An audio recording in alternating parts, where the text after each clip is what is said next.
So it's Easter Sunday nga pala, maaga kaming nagising ni Mister. Nag-prepare kami, mamimigay kasi kami sa mga bata ng mga Easter eggs. So ito yung traditional morning pag Easter Sunday dito sa New Zealand. Made of chocolate na itlog. Ini-Easter egg hunts ng mga bata. Ito nga pala yung Kinder eggs. Napakalaki talaga. 800 pesos lang naman. At may toy sa loob. So hindi ko lang kung worth it siya. Hindi naman masyadong maganda yung toy na nasa loob ng Kinder Eggs. Pero yung chocolate kasi Kinder Eggs, kaya naman medyo mahal siguro. Pagkatapos nga pala ng Easter Egg bigayan, nag-ready na kami ni Mister. Meron nga pala kaming Easter Sunday lunch kasama ang mga family ni Mister dito. So naghiwa na ako ng mga sangkap na gagamitin natin sa ating mga pagluluto ngayon. Nag-breakfast muna kami of course ni Mister bago kami sumabak sa bakbakan ng lutuan ngayong araw na ito. Naghiwa nga pala ako ng nagbalat nga pala ako ng mga patatas at kakailanganin natin ito sa ating roast Sunday. Napakarami nga pala kasi meron nga tayong mga bisita at naglinis of course. So pag meron talaga akong mga bisitang pumupunta sa bahay, naglilinis ako. Hindi para naman presentable yung bahay natin. Ito naman talaga yung ginagawa natin kapag meron tayong mga people around coming sa ating mga bahay. So almost set up na nga pala yung house namin. Kaya naman, sa susunod na mga araw at gagawa tayo ng full house tour. Nakaset up na kami ng bedroom ni Mister. Minimalist nga pala yung bedroom namin ni Mister. Wala na masyadong arte. So guys, today is Easter Sunday. And we are having salo-salo with Mister's family today. This is a traditional, is it traditional, Mother? Yes. Traditional Easter Sunday lunch.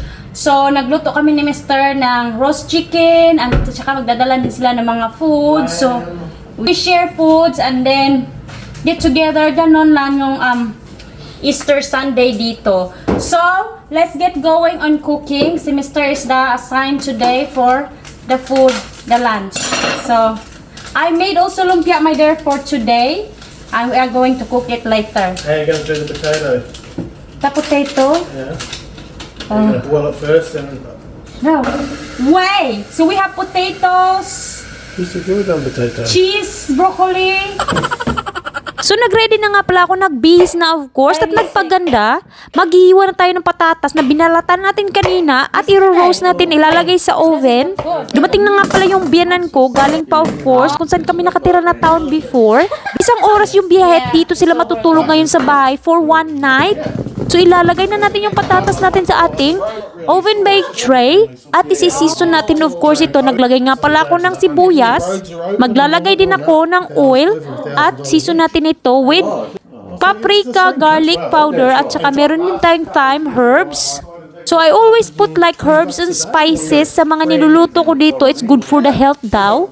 Season of course with salt at saka pepper. So after nyan, ilalagay na natin ito sa oven. Slow cook ko lang ito hanggang sa maluto siya at ma-fried. Ibida din natin yung ating lumpia. Gumawa din ako of course kahapon. Ito naman yung ating lechon manok na gawa ni Mister. Napakasarap nga pala. Tingnan nyo naman. Mabubusog talaga ang buong family ngayon sa ating Easter Sunday lunch. Kitang-kita si Mister na tumikim ng ating lumpia. Huling-huli sa kamera. At meron din tayong gravy dito at cheese sauce para sa ating broccoli yung cheese sauce nga pala. At pagkasapit nga pala ng alas 12:30, nagsikainan ako of course kami. At after nga pala, nag-Easter egg hunting. So naglagay nga pala si Mister ng mga chocolate eggs sa aming bakuran. Now we can see it. Somewhere in there.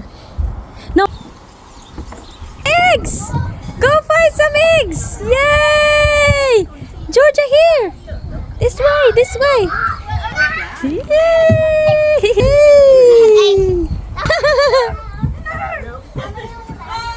There's more in there, boy!